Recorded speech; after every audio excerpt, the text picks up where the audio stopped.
जांबाज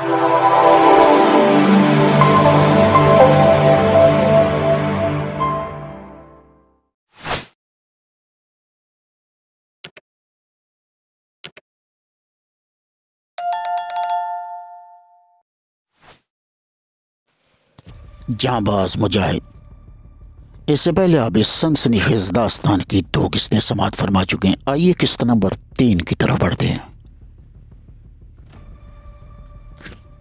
सिकंदर ने उसकी जानब यूं देखा जैसे उसने कोई इंतहाई बचकाना बात कह दी हो। उसके होंठों पर तंजिया मुस्कुराहट देकर मैडम तिलमिला कर रह गई थी। कदरे दांस पीस कर बोली, किसी वक्त तुम्हारे जिस्म और आसाब की मजबूती का अंदाज़ा भी हो जाएगा कि तुम कितने पानी में हो। ये कहते हुए उसकी खौफनाक निगाहें सिकंदर के मजबूत सरापा पर थीं, जैसे नज़रों ही नज़रों में उसे हड़प कर लेना चाहती हो। सिकंदर ने उसे इजाज़त तलब की और वहाँ से उठाया। सिकंदर ने अपनी माँ को भी बताया कि वो चंद माह के लिए बरतानिया जा रहा है। फ़िक्र की कोई बात नहीं, चंद रोज़ में पासपोर्ट और वीज़े का इंतज़ाम हो गया था और वो 21 मार्च 1986 को नेपाल के दारुल हुकूमत काठमांडू के लिए रवाना हो गया। उसे नहीं मालूम था कि बराह रास्त दिल्ली पहुंचाने के बजाय उसे एक तीसरे मुल्क के ज़रिए क्यों पहुंचाया जा रहा है। एक रात काठमांडू में क़याम करने के बाद उसे दिल्ली के पाम एयरपोर्ट पर पहुंचा दिएगा, जहां से उसे ख़ुसूसी निगहदाश्त में लाजपत रोड के एक मकान में ले जाया गया।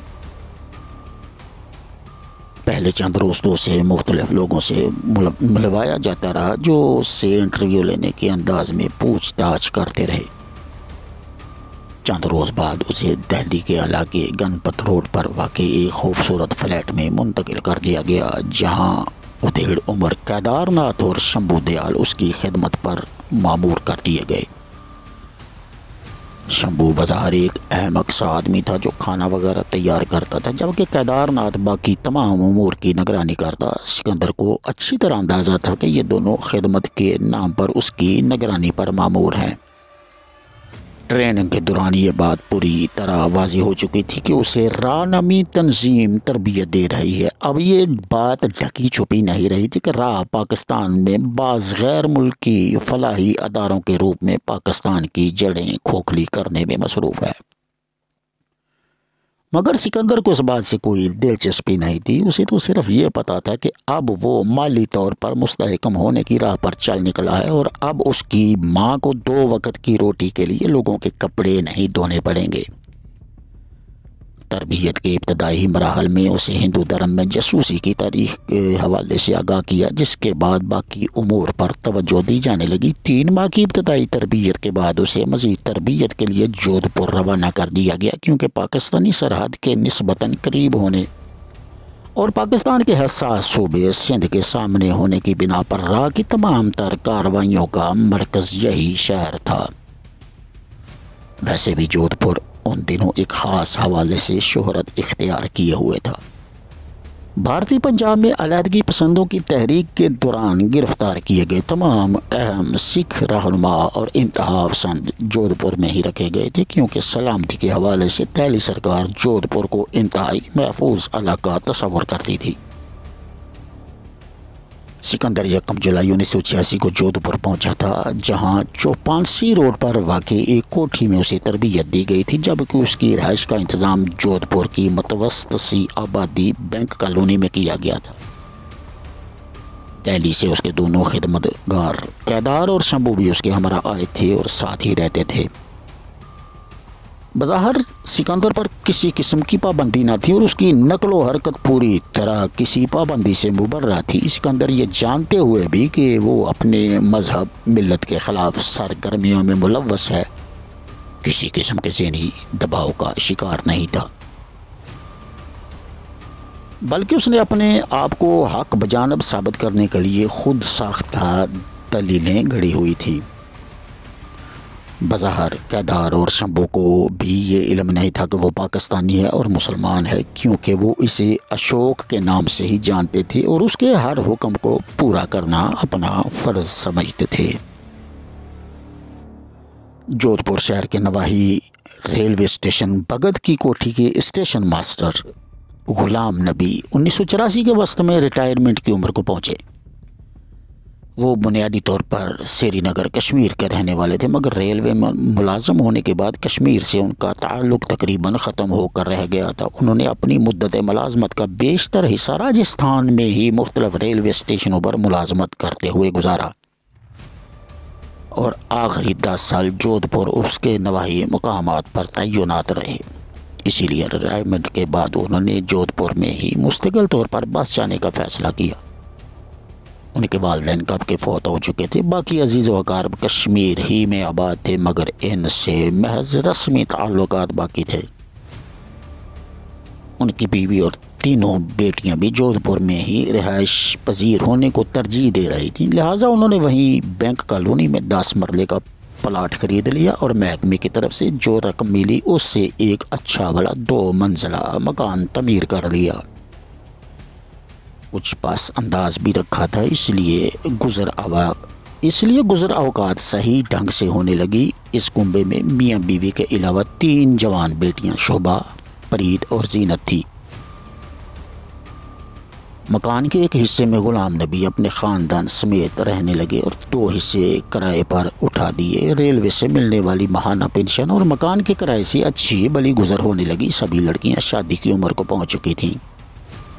शोभा और फरीद ने मैट्रिक तक तालीम हासिल की थी, जबकि जीनत ने FSC तक पढ़ा था, मगर बड़ी बहनों की तरह घर में बैठने के बजाय उसने राजपूताना बैंक में क्लर्क की हैसियत से नौकरी कर ली। माँ बाप ने नौकरी करने की सख्त मुखालफत भी की थी, मगर छोटी होने के सबब वो कुछ ज़्यादा ही लाडली और ज़िद्दी थी, इसलिए घर वालों से लड़ झगड़ कर मुलाजमत हासिल करने में कामयाब हो गई। भारत में मुसलमानों को मुलाजमत वगैरह मिलनी इतनी आसान भी नहीं, मगर जीनत की जिस्मानी खूबसूरती उसकी मुआवन साबित हुई। सारे घराने पर हिंदू मुआशरत का रंग बड़ा गहरा था और वो बराए नाम से ही मुसलमान रह गए थे। मुलाजमत के सिलसिले में कुछ अरसा बाद उसका ट्रांसफ़र जोधपुर से 50-60 मील दूर नागौर में हो गया, जहां वो एक वर्किंग वेमेन हॉस्टल में क़याम पजीर थी और सिर्फ इतवार की छुट्टी गुजारने घर आती थी।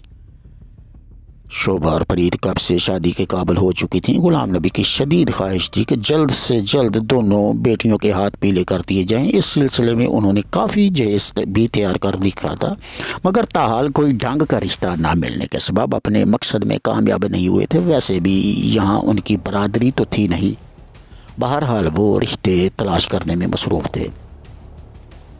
इसी दौरान वो अचानक ही बीमार पड़ गए और एक रोज़ बेटियों को ससुराल भेजने की हसरत दिल में लिए खुद दुनिया से रुखसत हो गए।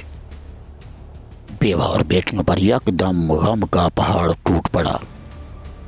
मसाइब के घोर अंधेरे ने इस घराने को भी अपनी लपेट में ले लिया। ख़ानदान में कोई मर्द तो था ही नहीं। जो रिश्तेदार थे वो भी सैकड़ों मील दूर कश्मीर में आबाद थे, जिनसे पहले ही राबता मुनक़ते हो चुका था। एक माह बाद दोनों किराएदारों ने किराया देना भी बंद कर दिया। उधर पेंशन की रकम भी आधी रह गई। जीनत की तनख्वाह वाहिद सहारा था। वो बाप की मौत पर कुछ ज़्यादा छुट्टियां लेकर आई थी। चहलम के बाद ना चाहते हुए भी ड्यूटी पर चली गई, क्योंकि ऐसी सूरत हाल में अगर वो भी नौकरी छोड़ देती तो 2 वक्त की रोटी के लाले पड़ जाते। कुछ महल्लेदारों ने इजहार हमदर्दी के तौर पर किराएदारों को भी कहा कि इन बेसहारा औरतों पर इतना जुल्म न करो और किराया अदा करते रहो, मगर वो दोनों ख़ानदान कुछ ज़्यादा ही बदमाशी के मूड में थे, लिहाजा किसी की बात उन्होंने ना मानी। बेवा औरत ने पुलिस में भी रिपोर्ट कराई, मगर उस ख़ानदान का मुसलमान होना उन पर क़यामत ढा गया। पुलिस ने सरसरी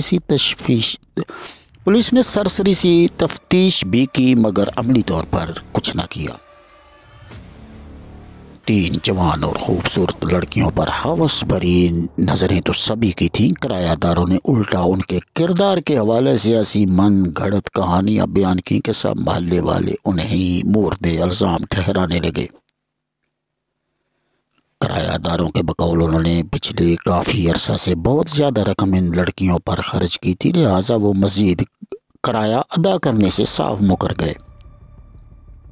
ये गाली नुमा इल्ज़ामात सुनकर चारों माँ बेटियां हक्का बक्का रह गईं। गुलाम नबी की बेवा ने अपनी हैसियत के मुताबिक वो तमाम कोशिश की जो वो कर सकती थी। मगर किराएदारों का दिल न पसीजा, ना तो उन्होंने किराया ही दिया और ना ही उनका मकान खाली किया। परेशानी के इस दौर में उनकी एक हमसाई राधा देवी ने बेवा औरत को सलाह दी कि सिर्फ एक आदमी है जो इनका मसला हल कर सकता है। बूढ़ी औरत को ये तिनके का सहारा मिला तो फौरन उम्मीद भरी निगाहों से राधा देवी की तरफ देखने लगी। तुम दलीप सिंह से मिलो, वो ज़रूर तुम्हारी मदद करेगा। वो बहुत ऊंची पहुंच वाला दबंग आदमी है, राधा देवी ने हमदर्दाना लहजे में कहा। कौन दलीप सिंह? बेवा ने पूछा। वही शिव भोजन का बेटा, राधा बोली। वही शिव भोजन सिंह जिसके पुराने बाजार में रेडीमेड गारमेंट्स की दुकान है? बेगम गुलाम नबी ने पूछा। वो चंद बार रेडीमेड कपड़ों की खरीदारी के सिलसिले में उस दुकान पर जा चुकी थी, इसलिए शिव भोजन सिंह को जानती थी। राधा ने उनके घर का पता भी उसे अच्छी तरह समझा दिया। अगले ही रोज़ वो सूजी गेट जाकर दलीप सिंह से मिली। दलीप सिंह 28-30 साल का तेज तरार नौजवान था। बेवा के मसाइब सुनकर उसने तसल्ली देते हुए कहा, माताजी आप चिंता न करें, बेफिक्र होकर घर जाएं, भगवान ने चाहा तो आपका मसाला हल हो जाएगा। दूसरे रोज़ ही दलीप सिंह अपने दोस्त प्रदीप राव को साथ लेकर गुलाम नबी के किराएदारों के पास पहुंचा। फिर पता नहीं क्या हुआ कि दोनों किराएदारों ने ना सिर्फ मकान खाली कर दिया बल्कि बकाया तमाम किराया भी बेवा औरत को दे गए। इसके बाद दलीप सिंह रोज़ाना उनके घर आने लगा। वो ख़ानदान दलीप सिंह के एहसानों के बोझ तले इस कदर दबा हुआ था कि चाहने के बावजूद उसे मना न कर पाते कि वो यूं न आया करे। हकीकत में दलीप की नज़र शोभा की छोटी बहन प्रीत पर थी। उसने उस पर डोरे डालने शुरू कर दी और जल्द ही अपने मकसद में कामयाब हो गया। शोख मगर सादा दिल प्रीत दलीप के जाल में बुरी तरह फंस गई। जब शोभा को सूरत हाल का अंदाज़ा हुआ तो उसने प्रीत को समझाया भी, देखो प्रीत, मुझे दलीप सिंह अच्छा आदमी नहीं लगता। तुम उससे किसी तरह का भी संबंध ना रखो, वरना तुम्हें ही नहीं हम सबको भी परेशानी का सामना करना पड़ेगा। मगर प्रीत के सर पर दलीप का जादू पूरी तरह सवार था। बहन की नसीहत पर उसने कतन कान न धरे और अपनी मनमानी करती रही। सबसे छोटी बहन जीनत भी जब इतवार की छुट्टी गुजारने घर आती तो दलीप का उसे यूं आना पूरी तरह खटकता और उसको वो ज़्यादा मुँह न लगाती। इसी बीच बेगम गुलाम नबी बीमार पड़ गई। तीनों बहनों ने अच्छे से अच्छे डॉक्टर से इलाज करवाया मगर अफाका न हुआ। बीमारी बढ़ती गई और एक शाम वो बूढ़ी औरत भी अपनी बेटियों को सुहागन के रूप में देखने के सपने आंखों में समोए रिश्के खाक हो गई। माँ की मौत के बाद तीनों बहनें और भी तनहा हो गई थी। मोहल्ले वाले उनके मुसलमान होने की बिना पर पहले ही ख़ास रस्मों रवाज नहीं रखते थे। चंद रोज़ा रस्मी दिलासों के बाद सब ने उन्हें बुला दिया। शोभा और जीनत में अब ये एहसान और शिद्दत इख्तियार कर गया कि इज़्ज़त से जीने के लिए इस घर को किसी मर्द की मजबूत पनाह की अशद ज़रूरत है। दोनों ने आपस में मशवरा करके श्रीनगर से अपने मामू खुर्शीद अली, जिनसे उनके ख़ानदान का थोड़ा बहुत राब्ता बरकरार था, को जोधपुर बुलवाया। मगर खुर्शीद अली बामुश्किल 1 महीना उनके पास रहा, फिर हमेशा के लिए वापस अपने घर श्रीनगर लौट गया। इसमें भी ज़्यादा हाथ दिलीप और उसके दोस्तों का था, जिन्होंने उसे जोधपुर में टिकने न दिया और मुख्तलिफ हीले हरबे बहानों से मजबूर करके उसे वापस लौट जाने पर मजबूर कर दिया। जीनत अपनी ड्यूटी पर वापस लौट गई। बैंक कॉलोनी में उसके गिरदोनवा के मोहल्लों में बहुत थोड़े मुसलमान आबाद थे। उनकी समाजी हैसियत इस काबिल न थी कि वो इन यतीम लड़कियों के लिए तकवीयत का बायस होती। लिहाजा इस घराने पर दोबारा दलीप सिंह की हुक्मरानी शुरू हो गई। वो शोभा और प्रीत की हर तरह से मदद करता। उनका खाली मकान भी उसने दोबारा किराए पर उठा दिया। इसी दौरान शोभा और जीनत ने मशवरे के बाद ये कोशिश भी की कि किसी तरह मकान बेचकर हमेशा के लिए जोधपुर को खैरबाद कह दें और अपने आबाई वतन कश्मीर या मुस्लिम अक्सरियत के किसी दूसरे इलाके में जा बसे, मगर दलीप सिंह इतना बेवकूफ़ नहीं था जो इस सुनहरी मौके को ज़ाया करता। उसने अपना तमाम तर असर और रसूख इस्तेमाल करके किसी भी गाहक को मकान के करीब फटकने तक न दिया। अलबत्ता किराएदारों से बाकायदगी से किराया वसूल करके इन बहनों को देता रहा। बज़ाहिर दलीप के इन पर बहुत से ही एहसानात थे और कुछ अपनी बेबसी का एहसास करके वो उसे कुछ कहने की हिम्मत अपने अंदर ना पाती। अगरचे जीनत इस सूरत हाल से सख्त नाखुश थी, मगर कोई रास्ता भी तो नज़र नहीं आ रहा था। इसी दौरान परीत का जन्मदिन आ गया। इस मौका पर जीनत तो ना आई। शोभा और परीत भी ऐसी सूरत हाल में सालगिरह जैसी खिराफात में पड़ना नहीं चाहती थी, मगर दलीप ने इस मौका पर अपनी तरफ से एक पार्टी का एहतमाम कर डाला। उसने अपने चंद दोस्तों को भी मदऊ कर रखा था।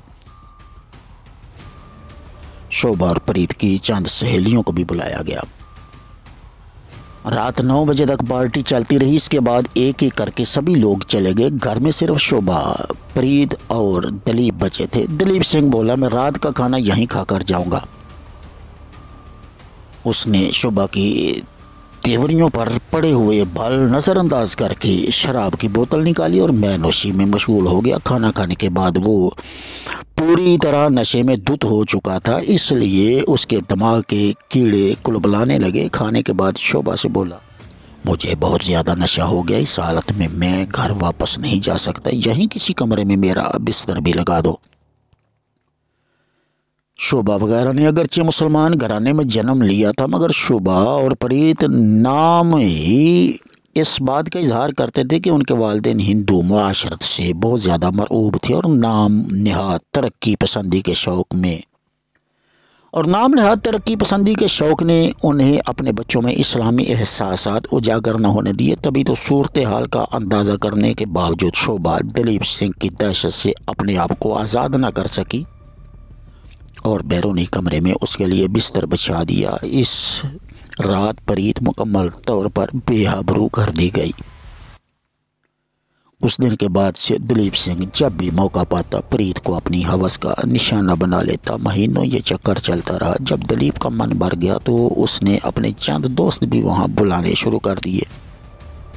परीत के वहमो गुमान में भी न था कि वो इस हद तक गिर जाएगा। अब उसके दिल में दलीप के लिए शदीद नफरत पैदा हो गई, मगर दलीप ने उसे साफ अल्फाज में धमकी दी कि अगर उसने हुक्म उदूली की तो सब बहनों को कत्ल कर डालेगा। जब सारी सूरत हाल शोभा को मालूम हुई तो वो दलीप पर बरस पड़ी। तुमने मेरी मासूम बहन के साथ जो जुल्म किया है, इसके बाद मैं तुम्हारी शक्ल भी नहीं देखना चाहती। दफ़ा हो जाओ यहाँ से वरना। दलीप सिंह शैतानी हंसते हुए बोला, वरना क्या कर दोगी? कान खुलकर सुन लो, मेरी मर्जी है कि तुम लोगों का जो भी हशर करूं, मुझे भला कौन रोक सकता है? शोभा दहाड़ती हुई बोली, कुत्ते, तूने आज तक जो हमारे साथ सलूक किया सिर्फ इस दिन के लिए कर रहा था। आज तूने अपनी असलियत ज़ाहिर कर ही दी ना, नीच कहीं के। दलीप सिंह गाली बर्दाश्त न कर सका और एक ज़ोरदार थप्पड़ शोभा के मुंह पर जड़ दिया। कमीनी, तुम्हारी ये जुर्रत कि दलीप सिंह को गाली दो? शोभा भी तमाम खौफ बालाए ताक रखते हुए चीखी, निकल जाओ यहाँ से। दोबारा हमारे घर में कदम रखा तो मोहल्ले वालों और पुलिस को बुलाकर तुम्हें और जूते लगवाऊंगी।